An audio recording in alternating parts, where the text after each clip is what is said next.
All right. So in this final video of this series, we will be looking at the impact of exercise on weight. Now, as you know, and as you've hopefully started to realize as you're watching all these videos, there is very, very important underlying concept, which is weight management requires you to focus on all of the lifestyle tenets. But today, we'll just get a sense here of how exercise impacts the weight. There are two main types of fatty tissues in the body that we really want to understand if we want to understand the impact of exercise on weight.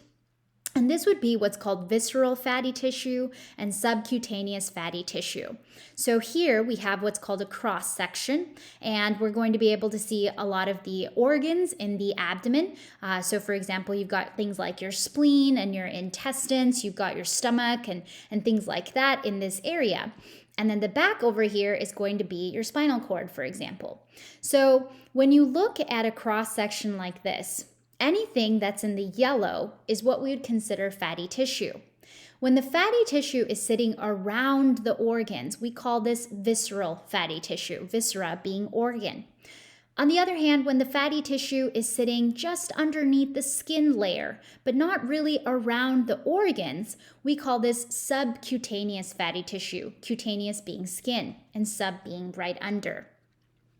What I want you to understand is that these two fatty tissues play a very different role in the body.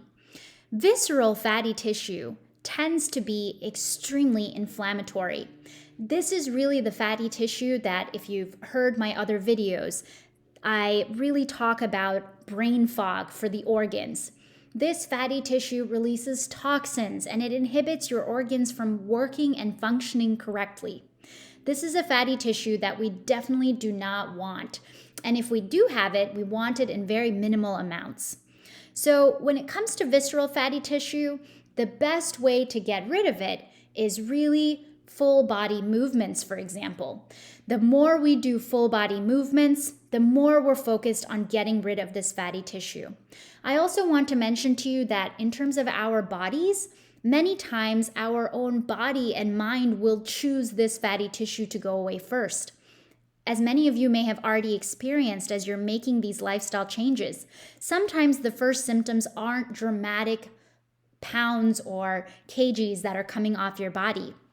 Instead, we're looking more at symptom improvement. So you start feeling lighter, you start feeling sharper, you start feeling like you have a lot more energy, your brain fog is improving, or maybe your numbers are improving if you have a disease process that you're working on. All of these are great signs that that visceral fatty tissue is going away. I do want you to connect the fact that visceral fatty tissue also significantly improves, for example, when you start sleeping better and when you start eating better and when you start thinking better. So this is not isolated to just movement.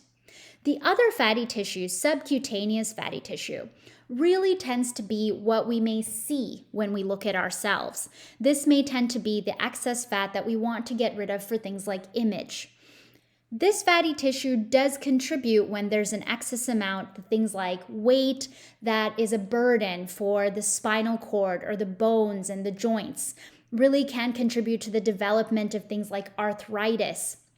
And so we do want to manage this, and we do want to be focused on keeping this at a good amount in the body as well. A good way to try to reduce this type of fatty tissue, if that is a big focus, is localized resistance training. When you think about the muscles and the bones in one area of your body, maybe arms and shoulders, or abdomen and the back, or your legs, for example, they will really look at localized sources of fatty tissue as an energy power. So if you're working out and you're focused on localized training, like doing squats and planks and sit-ups, or even lifting weights if that's your interest, all of these activities will help you really burn off subcutaneous fatty tissue. The other important thing to understand here is that exercise, we have so many roles for them, but from a weight management perspective, if today is time zero, all of that excess accumulated weight that has already been on the body, exercise is really what is going to help us get rid of that. When we're moving forward, all of the lifestyle tenets are going to play a huge role. But if you're trying to reduce what already exists, really think about incorporating different types of exercise.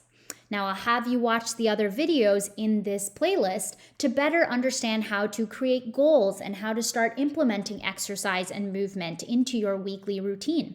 But I hope this was a nice way of thinking about the impact of exercise on your weight. I will see you in another video.